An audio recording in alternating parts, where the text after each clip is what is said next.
This Torah class is brought to you by TorahAnytime.com. Shalom Aleichem, good morning, welcome to our viewers on Torah Anytime. Mitzvah Hashem, today we'll concentrate on Parshas Bamidbar and obviously on Yom Tov of Shavuot. I want to dedicate this year for the Hatzlacha of Ben Zion Ben Dosa, him and his family. And let's start with our first riddle of the day. We're starting a new Chumash Bamidbar. I think last year or 2 years ago we're looking for another name for the Chumash, and we found one. Rashi in Shabbos Daf Kuf Tes Zayin Amud Aleph says this Chumash is called Sefer Vayedaber. So we know it's called Chumash Bamidbar, we know it's called Chumash HaPikudim, Sefer HaPikudim, and we know it's called Sefer Vayedaber. Is there another name? Today we're looking for another name. This will be the fourth name for Chumash Bamidbar. Can it be? Not everybody together. In English they call it numbers. We're talking Lashon Kodesh, not Goyish. No, in the sense that maybe there is something related. That's a Pikudim. Numbers is Pikudim. So we have Chumash HaPikudim, we have Sefer Vayedaber, we have Chumash Bamidbar. One more name. Achidish in Yerushalmi, in Soita Perek Aleph, Halacha Yud. There's a machlokes between two opinions there. What is Sefer HaYashar? One opinion is Sefer Chumash Bereshis, but there's another opinion in Yerushalmi that refers to Chumash Bamidbar. So we have four names: Bamidbar, HaPikudim, Vayedaber, or Sefer HaYashar. Perek Gimel Pasuk Dalet, the Pasuk says, Vayamas Nadav ve'avihu lifnei Hashem. Two people die, and that gives a chance to speak about two people dying. But before that, a question. Do we only learn from what is written, or do we also learn from what is not written? If something is not mentioned, can we understand from that and infer from that there is a halacha? Or only we look at the poskim and what is brought and what is not brought? We can't decide that, since it's not there, it must mean. Let's see. A guy once came to Reb Chaim Brisk, and he told him, I'm very upset, and I want to take the Chevra Kadisha in town to Din Toya. So what happened? So he says to Reb Chaim Brisk, my father died yesterday. A few hours later, somebody else in town died. But the Chevra Kadisha actually took care and buried the second guy who died before my father. My father died before him. I want to take them to a Din Toya. And Chaim Brisk was shocked. Chaim Brisk took a Rambam and started looking. And he started to look, and he looked, and he looked, and he looked, and he closed the Sefer, and he says to this guy, the Chevra Kadisha behaved very inappropriately, but you don't have a claim. This man thinks himself, that's Tarte de Sate. That's a built-in contradiction. If they did the wrong thing, why don't I have a case? And if I don't have a case, so why do you say that they behaved inappropriately? This man went back home. And he took out the Rambam. He looked exactly where Reb Chaim was looking, so he remembered where it is. He came home and he opened the Rambam. And he looked, and he looked, and he looked, and he saw no connection to his case in what the Rambam says. So he went back to Reb Chaim. And he says, Rebbe, I don't understand. I looked at the Rambam, I remembered exactly where you looked. There's no connection to what I was talking about. So Reb Chaim Brisk says, look, there's a halacha psuka, Shulchan Aruch Yoredea in Hilchos Avelus, Shin Nun Daled Seif Aleph. The halacha clearly states that the Chevra Kadisha has to take care about the people that came to them according to the right order. Whoever died first, not whoever came to them first. The Shach over there says, whoever died first is the one who has to be buried first. But I was wondering, where does this halacha stem from? There's a halacha of kedima b'mitzvahs, prioritizations in mitzvahs. When you have two mitzvahs that present themselves to you, you should normally choose the first one. There's another halacha of kvod hames. You have to treat people who died with honor and respect. Where does this halacha come from? I looked at the Rambam, and I looked at the halachos of kvod hames, how you have to treat properly, respectful, a person who died, and I saw that this halacha is not brought there. Meaning, if it's a halacha that's not brought there, it obviously means that this halacha stems from prioritization mitzvahs. So as far as prioritizations in mitzvahs, they did the wrong thing. Because they should have buried your father first. But that has nothing to do with you. That's their cheshbon with the Kodesh Baruch Hu. What does that have to do with you? If it's the halacha that stems from kvod hames and they didn't treat your father with respect, you have a taina.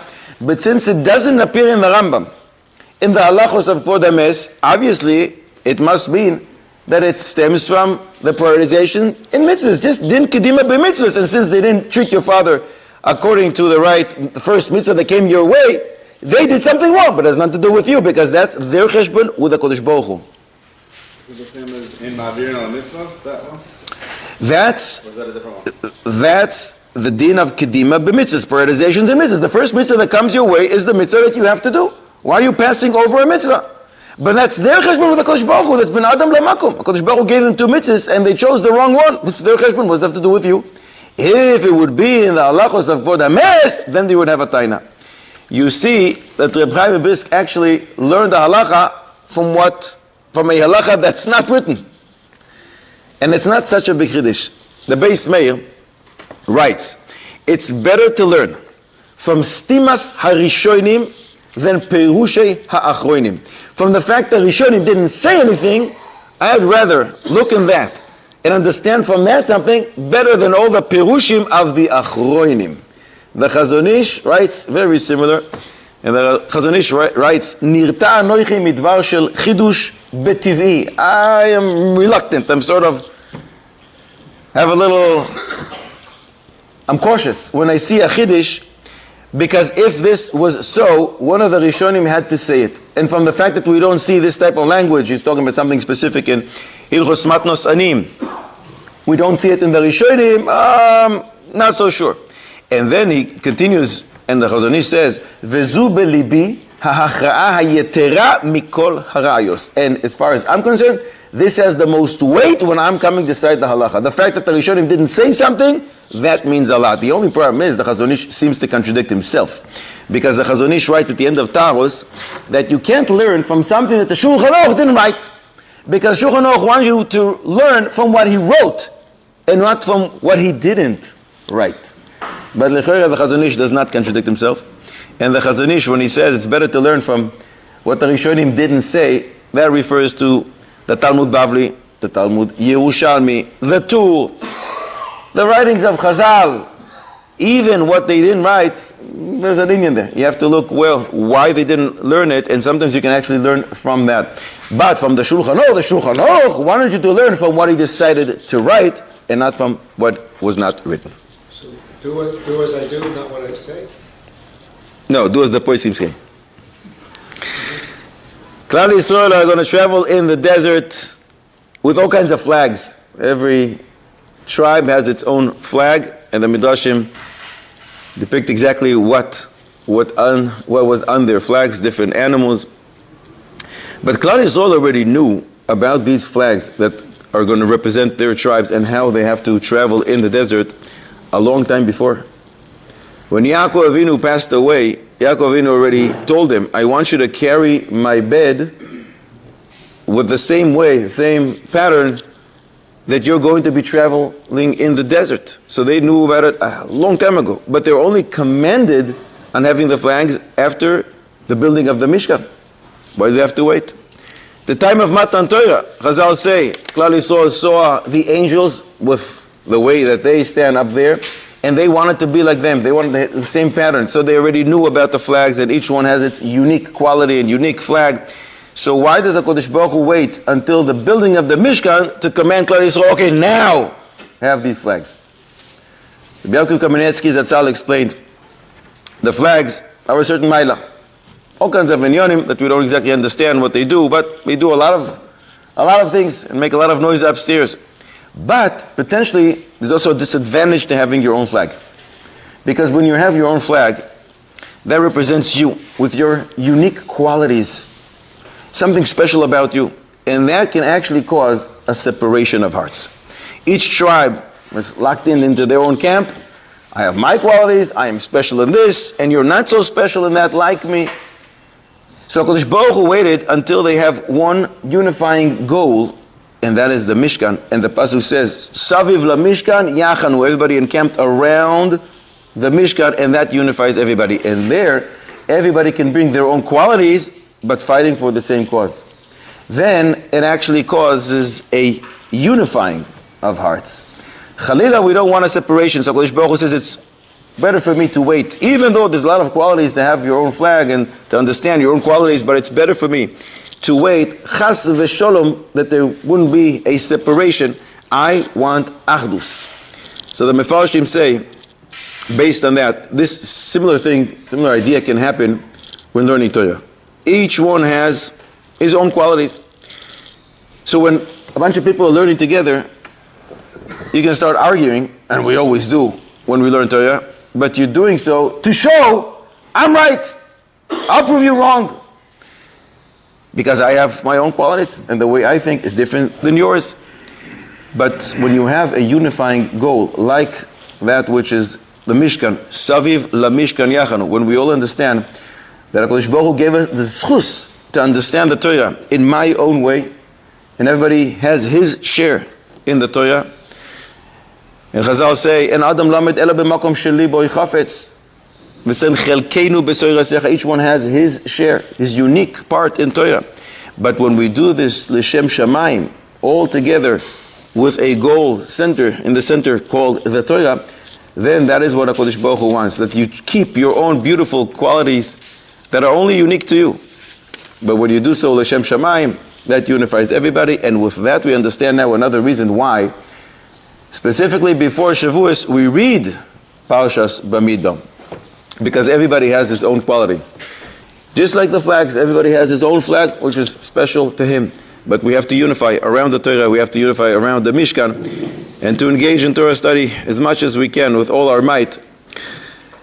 So we want to have a achdus of hearts, chas v'sholom, not a separation, and maybe that's another reason why we read Parshas Bamidbar, which alludes to the Galim, which alludes to the achdus of Klal Yisrael, even though each one has his own character traits, his own qualities, and we do the same with the Torah. Could politics be considered our flags today? Different views? Politics can be considered, and always was, as the biggest colossal bitul Torah, waste of time, in vain matters. But if it's meant as a flag? It's a flag that we should not be carrying, and we should not be wasting our time on. When one goes upstairs after 120, no one will ask him, do you know, can you tell me exactly what happened, who was elected, what was going on? Nobody's going to ask. They will ask us, do you know all the tractates? Do you know Shulchan Aruch? If not, we have a problem. I didn't hear what the Rav said is a bittul Torah. Politics. Each party is considered a flag. It's considered bittul Torah, that's what it's considered. Avoisai, Shavuos. Point out, last week you spoke about the Hebrew and English words, the connection between when a word in Hebrew sounds like English. So mitlaga is a flag also. Yeah. Say that again? And where does party come from? To part our ways, to cause machloikis. We don't want that. I want to share with you Could unite Klal Yisrael too? Yeah. When we do everything according to the Torah's law, and when the party listens only to HaKadosh Baruch Hu's word, and everybody unites around us. That's our goal. I want to share with you an interesting shaila that I received a couple weeks ago, which I think is probably the first time this question was asked since Sheshes Yemei Bereshis, from the beginning of time. I'm pretty sure. You'll tell me. Achashav Talmid Chacham called me and he asked the following. He gives a lot of shiurim. And he gives shiurim to women as well. He records and he sends them audio files. They get a lot of the shiurim. But he recently learned that this group of women that get his shiurim are actually more interested in hearing Torah and halacha from a woman and not from a man. They enjoy more. They'll be able to be mekabel more from a woman and not from a man. For whatever reason. So what's the shaila? He says to me, a friend of mine showed me that there's a computer program that can actually change my voice. Using AI today, it's very easy. You change my voice from a man's voice to a woman's voice, and he showed me a demonstration, and it's amazing. I listen to myself. I don't recognize my voice. It's amazing. It mamish sounds like a woman's voice. So he asks, can I do it? Should I do it? Am I allowed to do it? How do we look at this? What do you say? Begadisha? Begadisha, I don't think it is. Begadisha, it's not. Kol Isha, I also don't think it is. First of all, Kol Isha, you are not supposed to listen to. But this is not for you. This is for the women to listen to. It's not a problem. Is he going to change his name also? I don't think so. He's going to take the audio file that they have never seen him, and he's going to change it, and they're going to have no idea that they think they're getting Torah from a woman. Is there any issue with this? That's his question. Rabbi say, what do you say? But if he does, I think he should say this was transformed by AI. So they're not going to want it. They want to know that they're connecting to a woman. They feel more connected. They don't want to know that it's a computer-generated voice. And we cannot distinguish computer-generated voice when we hear. He says this is unbelievable. Try it. He says, I listen to myself. I would have no idea that it's me. And apparently you can change. You can select different voices of women, an old woman, a young, whatever you want. It's just unbelievable. You want a certain dialect. You want a certain accent. Unbelievable. There's no issue of a man sounding like a woman. Is there? I don't know, I'm asking. Where would there be an issue of a man sounding like a woman? He's sending it to them. They're going to listen to Torah. What's the problem? My feelings are no. Why? Because they're going to, that means if this Torah is so great, they're going to want to know who is the one who is actually presenting this. And they're going to find out that it's going to be a man. So it's going to be, anyway, look at it. Is a gnevas das? That's his question, is a gnevas das? Pashut that yes. Everybody agrees? You think it's muta? And that is why? It makes the Torah into their hearts, so... Yagdil Torah v'yadir. He increases Torah knowledge and spreads Torah. At the end, it's going to be a kalkala. You don't like it. There is. You like it? Well, maybe if women are not supposed to learn Gemara, He's not teaching them Gemara. He's not teaching them Gemara. but where do you, in other words, they may... He's teaching them those things that they're allowed to learn, and they want to learn, and they're good at, and they need to know halachos, they need to know ashkafa, and he's teaching them that. But they connect more when a woman speaks to them than a man. We know that you can speak differently to women than men, right? So the only difference here is just that the external voice. Right. Like we know that the Tomar... But they're thinking it's a woman. And he says, is it gnevas das? That's his question. I don't there's I understand that. there are things, for example, when we hear the Megillah, we cannot hear from a loudspeaker. We cannot. I wonder if because this is not the original message. This has been transformed into something else. But the message is the same. In Megillah, there's halachos to be yoitze, listening to a Megillah in a certain way. Here, you need to internalize the message, and the message comes in. What's the difference? How you learn the halacha? Whether you read it or you heard it. And if you heard it from A or from B. What's the difference? There's a sheker in there. That's what he wants to know. Sheker, gnevas das, do we build Torah by sheker? Yeah, no, that's You don't like it. maybe a few Hashem if they find out. Let's see.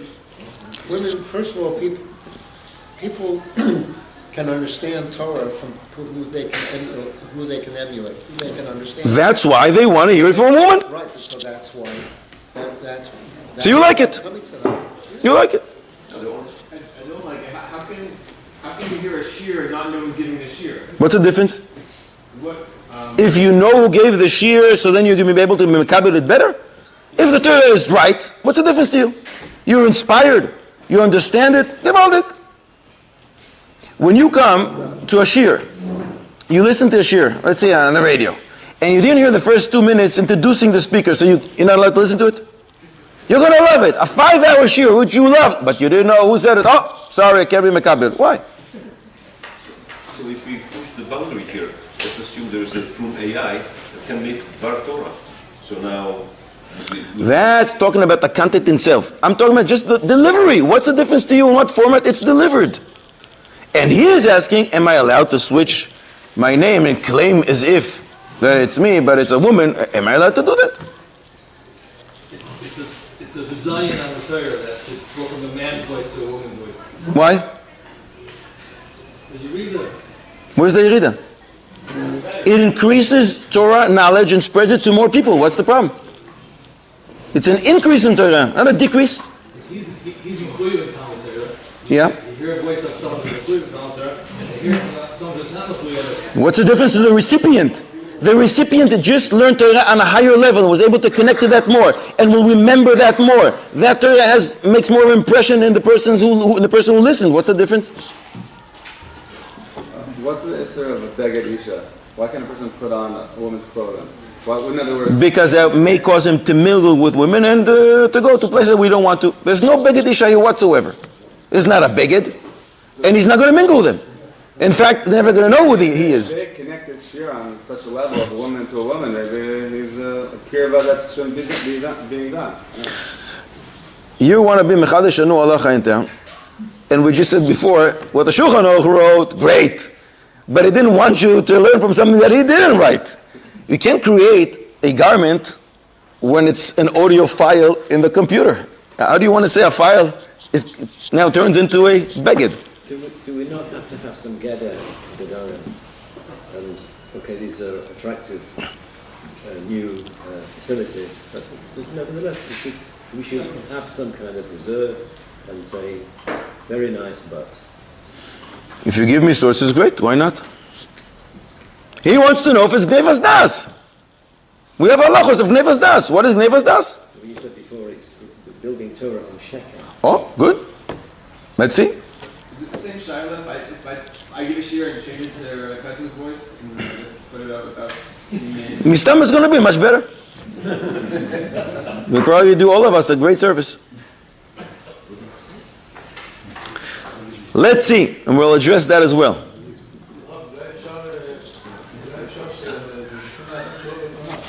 Zachin la'adam shelo befanav.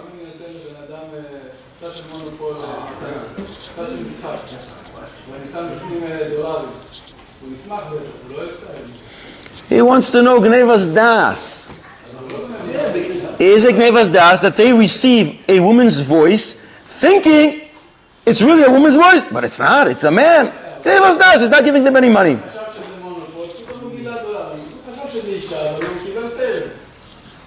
The whole thing is they want to connect with somebody who's a female. Good. So here, there's no, when they find out it's not. They don't want to connect with someone who's a female. They want to receive Torah from someone they connect to better on a higher level because they'll be able to internalize the message and retain it better when it's coming from a woman, for whatever reason. Okay. They're not asking him, come to us. So you go and you deceive them and tell them you're not. That's my question. Are you allowed to deceive him in this way in order to learn Torah? If you wanted to teach someone a halacha, but if you have a feeling you quote from the Chazon Ish and not from a Kabbalist, you just say, That's what you asked before.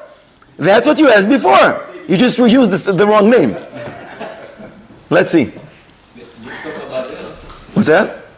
That's what he wants to know. Mitzvah haba be'avera or not. The Tosefta in Baba Kama, Perek Zayin, Halacha Gimel. Shiva minei ganavim hem. There's 7 types of thieves out there. All types of thieves. Who's the worst? Goinev das is the worst. Godol shebekulam is the greatest. So we don't really like gnevas das. But what's the definition of gnevas das? The Rambam in Hilchos Deos, Perek Beis, Halacha Vav, writes, Asur le'adam lehanhig atzmo bedivrei chalokos upitui velo yeh echad bapeh ve'echad balev. You think one thing, but you say something else. He gives all kinds of examples. For example, a guy comes to you and you say, wow, can't believe you came, it's so nice. You know what? I'm now going to open up a 400-year-old bottle that I saved for a special occasion. You are that special. You're going to open up that such expensive bottle. The truth is, you intended to open it whether you came or not. In 5 minutes you have something to do, but you intended to open it. But you're using that in order for him to think, oof, he is so special. That's called gnevas das. Shulchan Aruch, Choshen Mishpat, Simin Reish, Kaf, Ches, Eivav, writes, Asur lignov das abrios bidvarim. What does it mean, bidvarim?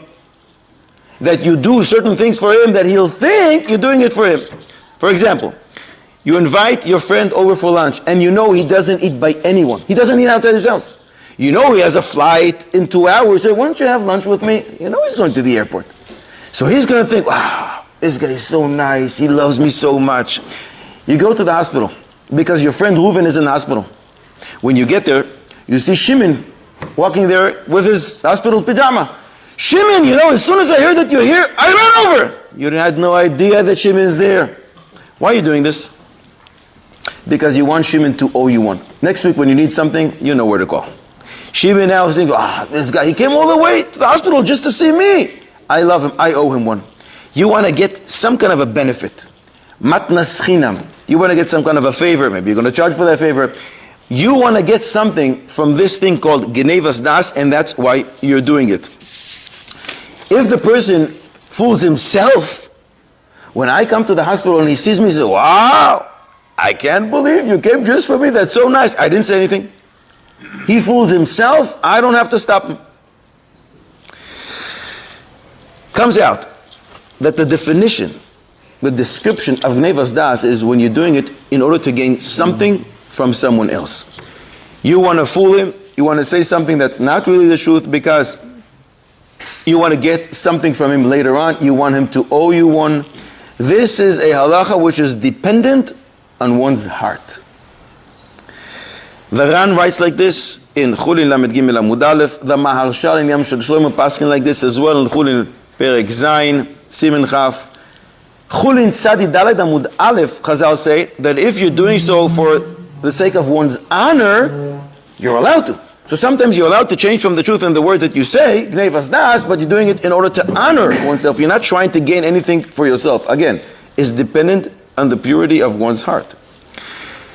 We find, the Birkei Yosef brings in Simen Reish Membes in Hilchos, in Yoredea and Seif Kaftes, that one is allowed to mislead, for lack of a better word, his friend in order to establish a halacha. If you know a certain halacha for a fact to be the halacha, and you see that this person is not accepting it from you, you're allowed to say, I heard this from Rabbi Yosef. I heard this from Reb Chaim Kanievsky, from the Chazon Ish himself. Reb Shimon Bar Yochai came to me yesterday, told me, if you think they're going to be mekabel the halacha, only if you say it in the name of a Adam Gadol, and it's a Gemara in Psochim Kuf Yud Beis that we learn it from, you're allowed to do this. Not everybody can use this heter. A person who reached Horah, he is allowed to give Piski Halacha, but he says in this town, in this shul, wherever he's speaking it, they're not listening. But if he knows, if he will say it in the name of Alvadia Yosef, they will accept it, he is allowed to do so. More than that, Zohar HaKodesh says in Parshas, in Yesod, Daf Tzadik Gimel Amud Beis, 10 commandments that we will read on Monday. One of them is, Lo Signov, don't steal. We would expect the Ta'amim under these words, Lo Tignov, to be connecting. Mercha Tipcha, connecting. But Loi has a Tipcha, which is a Ta'am Mafsik. Loi Dno Tignov. What's going on? Says the Zohar HaKodesh, if they were connecting Ta'amim under these words, we would understand that there never has a permission to steal. But since it says Lo, period. But sometimes Tignov. And the Zohar brings examples when you can be goinev das. For example, you can be goinev das of your Rebbe. Rebbe, I didn't understand that. Can you explain that again? You can fool him a little just because you want him to repeat the halacha again. The Dayan sometimes does this to the people in front of him because he wants to find out what the emes is. So he's allowed to fool the people in front of him just to be in his investigation to find out what the halacha, what the truth is. So we find that sometimes you're allowed to steal, Gnevas Das, and sometimes you're not allowed. More than that, the Rav is allowed to teach in this manner. Shulchan Aruch, Yoredea, Reish Mem Vav, Seif Yud Beis Shulchan Aruch says, Yesh la Rav lehatos es hatalmidim. The Rav should sometimes mislead the Talmidim with his questions and with the things that he does in front of them in order to sharpen their minds and in order for them to remember what they learn. The Ben Ish Chai, the Bnayahu, and Tanis Daf Ches Amud Aleph writes that if the Rav wants to sharpen the minds of his Talmidim, Matehu bin derech ha'emes, he takes them off the track of emes in order to sharpen their minds, and this is the path, and this is the ways of many of Chachmei HaTalmud, the way they conducted themselves with their Talmidim, and he gives proofs. We have a few. Eruv in Yud Gimel. The Gemara says, Amar Rav Yudah, Amar Rav Shmuel, Lo Amra Rabbi Akiva. You know why Rabbi Akiva said what he said in that halach over there? Ela lechaded ba ha-talmidim, to sharpen the minds of the Talmidim. We find the same idea in Nazir Nun Tes Amud Beis, in Zvachim Yud Gimel Amud Aleph, and in Nida Samech Gimel Amud Aleph, where certain Chachamim said a certain halacha, as if a wrong one, only to sharpen the minds of their Talmidim. So I think from everything we brought, if this Rav will change his voice to be sounding like a woman, there is absolutely no problem. He's doing it lehagdil Torah uleadira. He doesn't want any favor from these women. More than that, they will never know who he is. He sends them an audio file, so it's not like tomorrow he's going to call them, okay, you owe me one. If they will find out who he is, exactly, they're going to be counterproductive. So Mimele, here he's doing it lehagdil Torah uleadira. Lechoira, there is no halachic problem. But then I told this rabbi, there is no halachic problem, but don't dare do it. Don't dare do it. Because of what you said before. These women, when they're going to hear the shir, they're going to be so impressed. This guy's good. They're going to be so impressed. And they're going to want to invite her, to give a shir in the seminary. They're going to want to go get brachos and advice and guidance from this Rebbetzin who is so brilliant. And then when they're going to find out, it's going to be such a chilul Hashem, such a disgrace to Torah. He's playing around with these things. So I told him, listen, Sheve al Taise, in my humble opinion, Adif, better be passive and don't engage in this type of activity. I don't think it's okay, even though, technically speaking, Grevos Das and Sheker, there is no here, it's fine halachically, but not everything that's permissible halachically is also right hashkafically and can potentially lead to Chilul Hashem. I said stay away. Would he do it that he writes, this is Rav so, and the voice is being changed to women? Then I don't think it's a problem, but I don't think they'll be interested in that as well. They want to hear a woman's voice and connect to a real Rebbetzin that sits somewhere and teaches them Torah. If they would do it, we don't have a shayla. Torah was given on Har Sinai. Why? Because Har Sinai is Anav. Megillah Daf Chavtes Amud Aleph, we learned that all the big mountains, Har Carmel and Har Tavo, came and they said, I want the Torah to be given on me. And the Kodesh Baruch Hu says, no. You're Baalei Mumi Metzel Sinai. You have a blemish compared to Har Sinai. Har Sinai is an Anav. And therefore Torah will be given only on Har Sinai. How do you see exactly the humility of Har Sinai? When the big mountains came, Har Sinai didn't say, let the Torah be given on me, like Har Tavo, the great mountain, said. So that's how you see the Anava? What's the Anava? Obviously Har Sinai realized he's not part of this game. He's not shaykh. Godel Ador comes to town. All the big Virim come and they say, I want Godel Ador to drive with me in my car. I have a Tesla, I have a Mercedes, I have a big fancy Cadillac, I have a stretch limo. I think Godel Ador should drive only with me. And there's a guy there who has a 25-year-old beat-up car who makes so much noise. And you know, he didn't suggest, I want the Godel Ador to drive with me. Does that show another? He realizes he doesn't have the tools necessary for this job. How do you see that another? So Har Sinai doesn't say, come drive with me. Of course not. Look at your car. It'd be embarrassing for Godel Ador. It'd be bizarre for Godel Ador. It doesn't show another. You realize you're not fitting. L'chora, the answer is, if this person with this old car makes so much noise. Last week happened to be in the town where Godel Ador lives. And he stepped by and he's talking to Godel Ador, and the Godel Ador says, shh, wow, you're a big Talmid Chochem. You know, next week I'm coming to your town. I only want to drive with you. And the following week when he comes, and everybody starts arguing, I want him to drive with me, I want him to drive with me. This person can say, guys, the guy Godel Ador already promised me that he's going to be driving with me. If you don't say anything at that point, even though you were promised that he will come with you, that shows another. What did HaKadosh Baruch Hu say to Moshe long time before? When this people, you're going to take him out of Mitzrayim, he already promised Har Sinai, you're the man. In Tehillim, Sameches, Pasuk Yud Zayin, Hahar Chamad Eloikim Leshivto. So Har Sinai already knew he is chosen.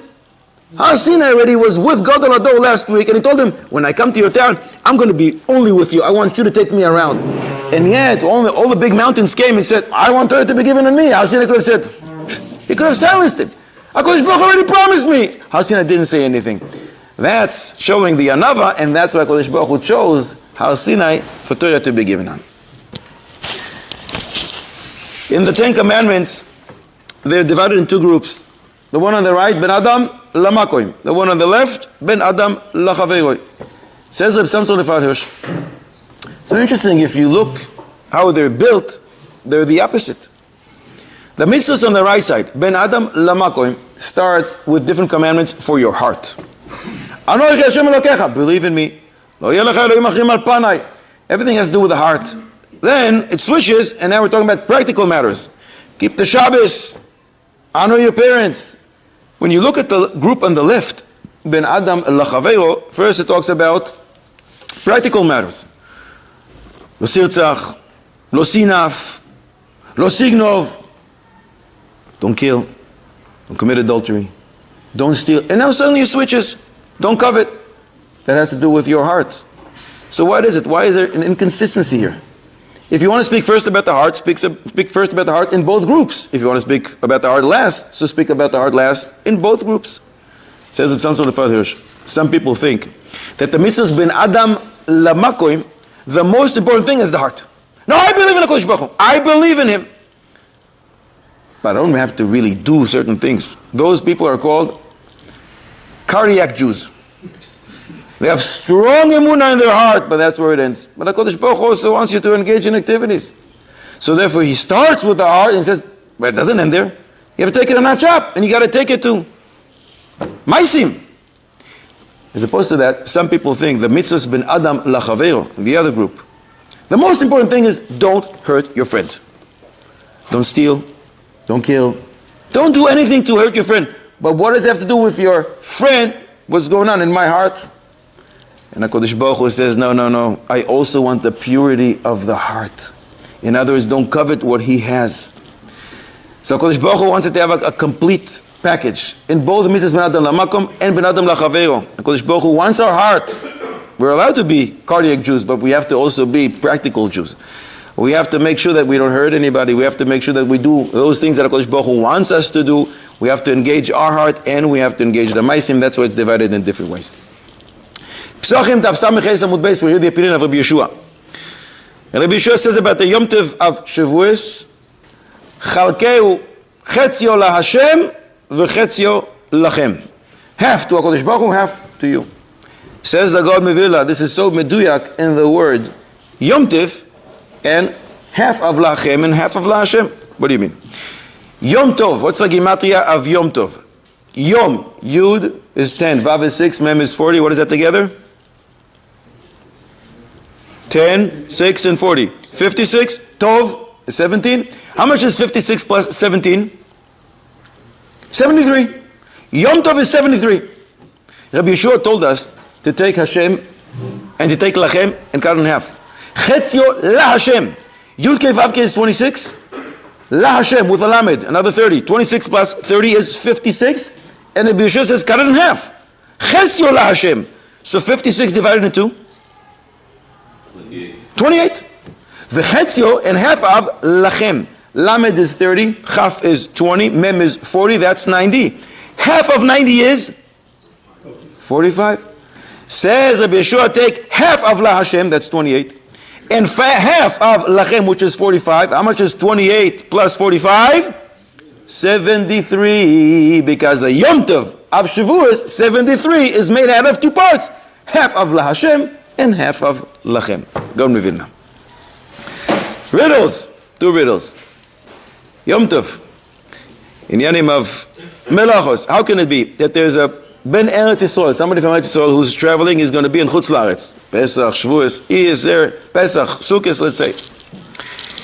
Bnei Chutz La'aretz are allowed to do a melacha. And he is not allowed to. We would think it's the opposite. They can do, he can do something that they can't, but we're looking the opposite. He goes there for a Yom Tov, he goes there for Pesach, he goes there for Sukkot. They are allowed to do something, and he is not allowed to do it. Can it be? Or if he flies in on Yom Tov. He came a week before. He's going to be there for 3 weeks. So he's there with them for Pesach, for Sukkot, for Yom Tov. They are allowed to do something, but Ben Eretz Yisrael is not allowed to. On Yom Tov Sheni? I'm sorry? On Yom Tov Sheni? I said specifically, I think Pesach and Sukkot. You choose.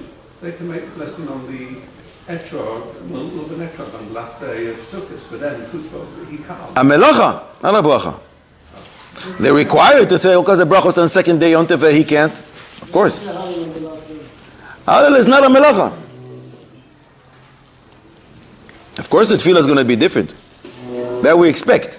What we don't expect is them to be able to do something that he cannot do. And Yom Tov Sheni we're talking about? Well, I think Dafka mentioned Pesach and Sukkot for a reason. Which one of the days of the Chag? Shavuot also has a second day, but I'm not mentioning it. I'm specifically mentioning Pesach and Sukkot. Maybe Chol HaMoed. Can it be that they can do a melacha and he can't? The answer is yes, it can. Shmir al-Shabbos Kilchasa brings Chol HaMoed Ben Chutz La'aretz, who keeps second day Yom Tov, he is in that mode. He can cook on Chol HaMoed for second day Yom Tov. But the Ben Eretz Yisrael visiting there is not allowed to cook on Chol HaMoed for second day Yom Tov, because for him second day Yom Tov is not second day Yom Tov. For him it's an Isur Chag, it's a Yom Chol. So what are you doing cooking on a Chol HaMoed for after the Chag? So that's one thing we find that he cannot do while they can. And the other thing is, when the Yom Tov is going to be Thursday, Friday, Shabbos, Bnei Chutz La'aretz can prepare an Erev Yom Tov. Shabbos needs. Even though Shabbos is technically speaking after the Yom Tov, but they have no way out. They have no other way. But for him, since Friday is going to be only an Isur Chag, he is not allowed, like them, to cook on Erev Yom Tov. He has to wait until Friday and only then to cook his needs for Shabbos. The other riddle. Doesn't Har Sinai to cook that day? No, because they'll also be allowed to cook at Yom Tov. You're allowed to cook on Yom Tov. So they will cook for the day. He will cook for tomorrow. No Marisayim. Yom Tov Rishon, Yom Tov Sheni. Which is more severe? Rishon. Obviously. And yet, in what way do we find that Yom Tov Sheni is more severe than Yom Tov Rishon? Shavuot, Pesach, Sukkot, whenever you have a Yom Tov Sheni, we do find one thing, that the Yom Tov Sheni is more severe than Yom Tov Rishon. Can that be? First of all, can it be? Yes! Already 2 points. Now, if you don't mind, just give me the details. And if no, I take away those 2 points. What's that? How preparing for Shabbos? Anyways, you prepare Erev Yom Tov. Erev Yom Tov Rishon anyways. You're not going to prepare on Yom Tov Rishon for... Rabbi said, can it be? Not Cherem, close. Shulchan Aruch Chaim Taf Tzadi Vav Seif Aleph we learn. They would put in Nidui a person who's mezalzel in Yom Tov Sheni. Why? Explains the Mishnah Berurah. One who's mezalzel, b'mezid.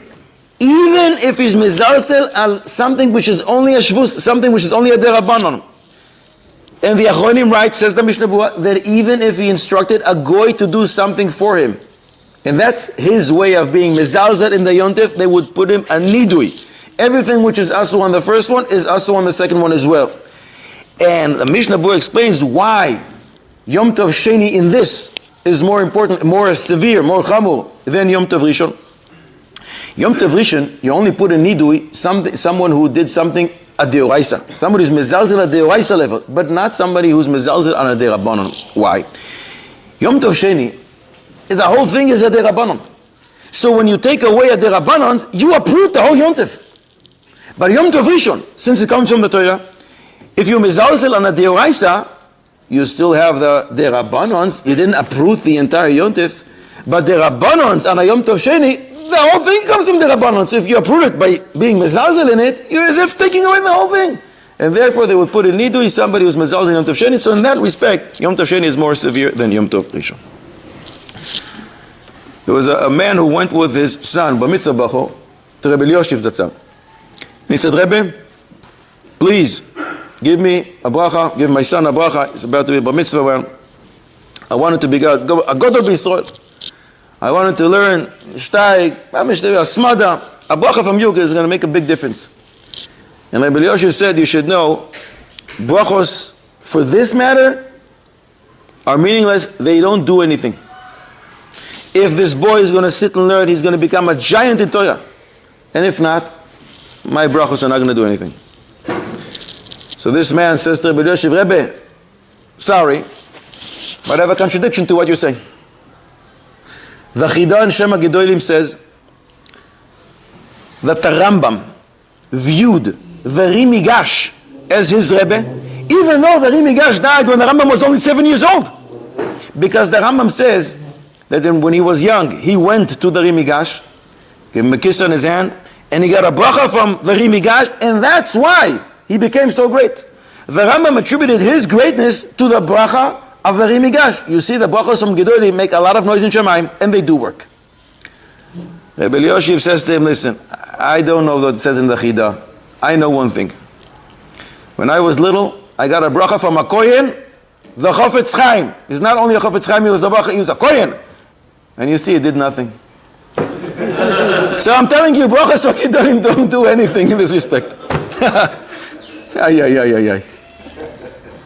So on this specific matter, we're not going to listen to Rabbi Elyashiv.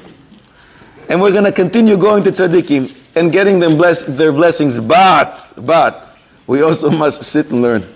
And without it, it's meaningless. The Stipler once said, people come to me all the time asking for a segula to remember what they learn. And if I tell them to do 150 push-ups every single morning, they will. If I tell them jump on your bed 400 times, they will. But when I tell them learn and review, as we learn in Eruvin Nun Dalet 4 times, that nobody's willing to do. And that is the secret for success. Without Chazara, you can do all the beautiful segulas in the world. It just doesn't work. You get blessing from tzaddikim, do everything else. Learning and reviewing. But while on the top, I'll give you an easy segula that the Tzitz Eliezer writes at the end of Chelek Hey. He brings it from his father, from Kadmoinim. And I think that a segula which is easy to do and doesn't cost any money, we should try and do it. Every single morning before Shema, we say, Ve'a'er eineinu b'soy rasecha. When you say that, open your eyes real big. Don't ask me why. But Tzitz Eliezer says it works, you should try it. I've been trying it for many, many years, maybe 20 years since I saw it first. It still didn't work. I don't know when it's going to kick in. But I trust the Tzitz Eliezer, Im Yirtzeh Hashem. So I think easy segula, we should try. But it doesn't come instead of learning and reviewing, at least 4 times. Then for sure, as Chazal say, we will be able to learn and retain, Im Yirtzeh Hashem, everything that we learn. Yamim Tovim, Klal Yisrael go up to the regel, and we wait and we daven that we should be able to do the same. Just want to share with you a few things, remarkable things that used to happen when Klal Yisrael went up to Yerushalayim. In Pirkei Avos and Perek Hey, Mishnah Hey, we learn that they were so crowded. Oimdim tzfufim. But yet, when they bowed down, Mishtachim Revuchim, there's plenty of space. Everybody has his 4 amos. What is Oimdim tzfufim? What does that mean, Oimdim tzfufim? We always thought it's crowded. It's tzafuf, it's crowded. Baal Tanura doesn't say this. The Baal Tanura says tzfufim from the language of tzaf alamayim. He says it was so crowded, their feet were elevated, they wouldn't touch the ground. When you're squished with so many people, you actually are floating in the air. Tzaf al pnei hamayim. That is what the Baal Tanura explains over there. The Meiri writes the same. And the Meiri says, when you're crowded, so you're on your tippy toes, you want to see what's going on. So people will only stand on their big toe. That's Oimdim Tzifufim. That's the language of the Baal Tanura and the Meiri, which is tremendous Chiddush. Today's the Yotzet. Baruch Hashem. Gevaldi. Another fascinating revelation. In Megillah Daf Chav Vav Amud Aleph, Chazal say, En maskirim batim b'Yerushalayim. Don't rent out your apartment in Yerushalayim. Rashi there explains, we're talking about the landlords cannot rent out their apartments during the Yamim Tovim, those people who came, oile regalim. Rather, you got to let them stay there for free.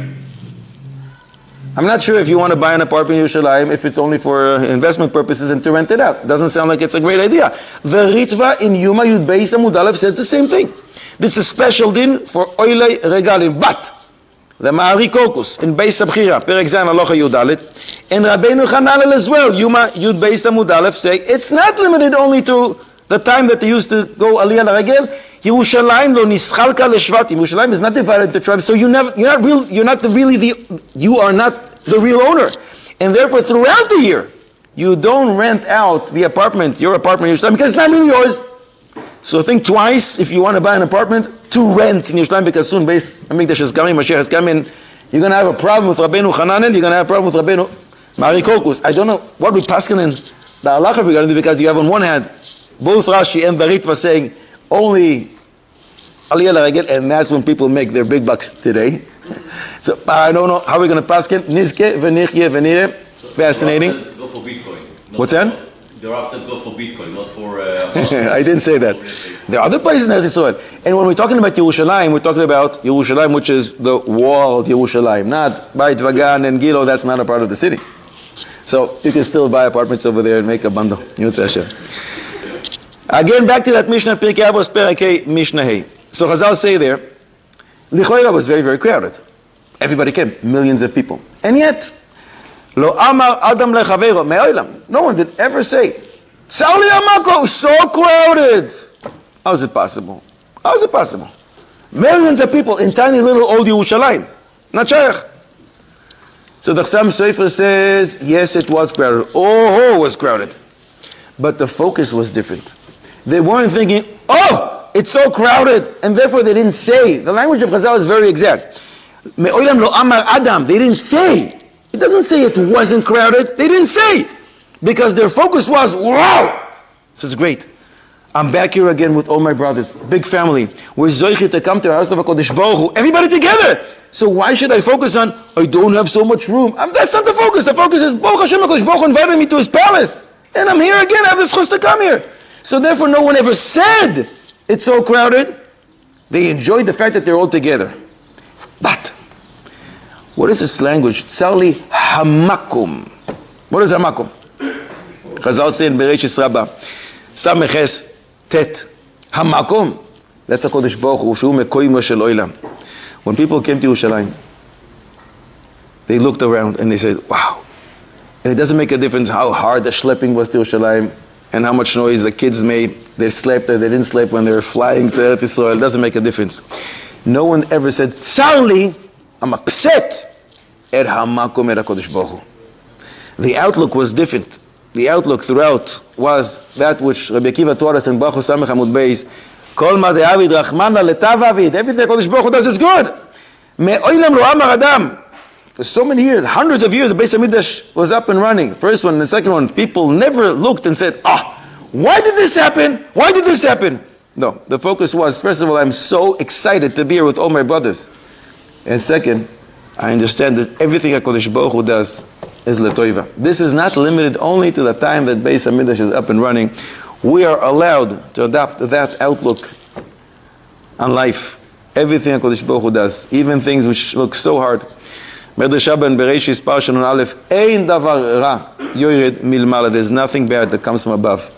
Just for the merit of internalizing this message, that should be enough to tilt the scales in our favor. And for that merit alone, HaKadosh Baruch Hu will send us back again. Mashiach Tzidkenu, Beis Mikdash, and we will be able to go, maybe Hashem, for this Chag Shavuos as well. Aliyah L'Regel, all of us together, holding hands, dancing in front of Beis Hamikdash, Bekorov, B'yameinu, V'noimar, Amen. Acheinu kol Beis Yisrael hanesunim b'tzar ובשביב יעודים בין בים ובין ביבשה, המקום ירחם עליהם ויוציאם מצרה לרווחם, מאפילו לאוירם, מישיבו לגאולה. אשתו בעגולו בזמן קורי, ונוימר, Amen. You've just experienced another Torah class brought to you by TorahAnytime.com.